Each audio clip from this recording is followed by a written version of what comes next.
के रिश्ता से भी आगे बढ़े। जब अपने टीम को देखते हैं तो बहुत अच्छा लगता है। वो दिन मुझे आज भी याद है जब पहली बार हम डाइट दौड़ते हुए गए थे और फिर मुझे वहाँ क्या जवाब मिला था। सीधे मधेपुरा के शिक्षकों के काबिलियत पर उंगली उठा दिया गया था। हम झगड़ा कर बैठे थे। फिर मैंने कहा था कि इतने ही हम नाकाबिल हैं, कम से कम 5% भी हमारे बीच में काबिल शिक्षक नहीं है क्या वो इसे सफल नहीं कर सकते थे। ये रेड मार्क लग गए। शॉर्टकट का जर्नी यही है कि जिस समय हम झगड़ा करने के लिए गए थे उससे साल भर पूर्व जुलाई 2023 से ये प्रोग्राम चला था। जुलाई 2022 से ट्रेनिंग सत्र स्टार्ट हुई थी। उस समय में हम नहीं थे। हमारे जिला से 2 साथी ट्रेनिंग के लिए गए हुए थे इस पीवीएल प्रोग्राम को आगे बढ़ाने के लिए। हम जो 6 लोग डिस्ट्रिक्ट टेक्निकल टीम में 2019 से ही हैं, उसमें 2 साथी गए थे। बाद में जब अगस्त 2024 में उन 2 साथी में से एक साथी को बदल के इस प्रोग्राम से मुझे जोड़ा गया। हमारे एक और साथी थे, मैंने उन्हें पूछा कि मेरे को कुछ भी समझ में नहीं आया। ये एक दिन से यहाँ तो पीवीएल एमआईपी का फुल फॉर्म में नहीं, यहाँ तो ओरिएंटेशन था, समीक्षा था कि जिले की क्या स्थिति है। हम तो अभी कुछ समझ ही नहीं रहे हैं। वहाँ शायद वो साथी भी बोले कि सर इसमें बहुत माथापच्ची नहीं करना है, यह प्रोग्राम इसी प्रकार चलता है, पूरे बिहार में जो हो रहा होने दीजिए, मधेपुरा में मैसेज आएंगे हम लोग भी फॉरवर्ड करेंगे। और मुझे भी लगा कि शायद ऐसा ही कुछ है। उसके बाद 22 सितंबर को जब मधेपुरा को रेड मार्क कर दिया गया, हमारे डीओ साहब डीपीओ साहब को वीसी में कुछ चर्चा या स्टेट से कुछ निर्देश आए। उसी समय में एक तरफ डीओ साहब भी इस पर चर्चा शुरू कर दिए थे और दूसरे तरफ हम सबों के बीच दौड़ रहे थे। और हमारे पूर्व के संभाग प्रभारी महोदय यथासंभव प्रयास किए भी, लेकिन वो बहुत सारा कारण गिना रहे थे। सीधे शब्दों में कहें तो उनका कहना था कि आवंटन डाइट को दिया गया है और डाइट यदि प्रशिक्षण में उचित प्रकार से शिक्षकों को ट्रेन नहीं करते हैं तो इसमें हमारी क्या भूमिका है। फिर उसके बाद हम अपने सबसे पहले संभाग प्रभारी से ही लड़ झगड़ के एक दिवसीय उन्मुखीकरण मांगे। 1 दिवसीय उन्मुखीकरण मुझे नहीं दिया गया।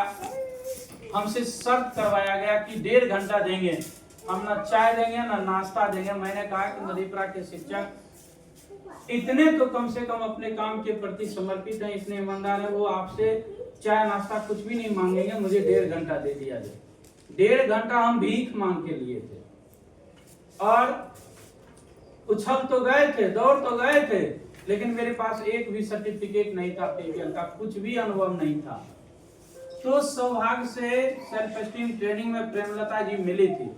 इनके काबिलियत पर मुझे भरोसा था।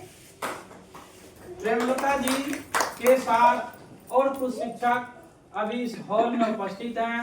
प्रत्येक दिन रात में 9 बजे रात से लेकर के 12 बजे रात तक हम लोग ऑनलाइन मोबाइल कॉन्फ्रेंस पर रहते थे, एक बिंदु को नोट करते थे।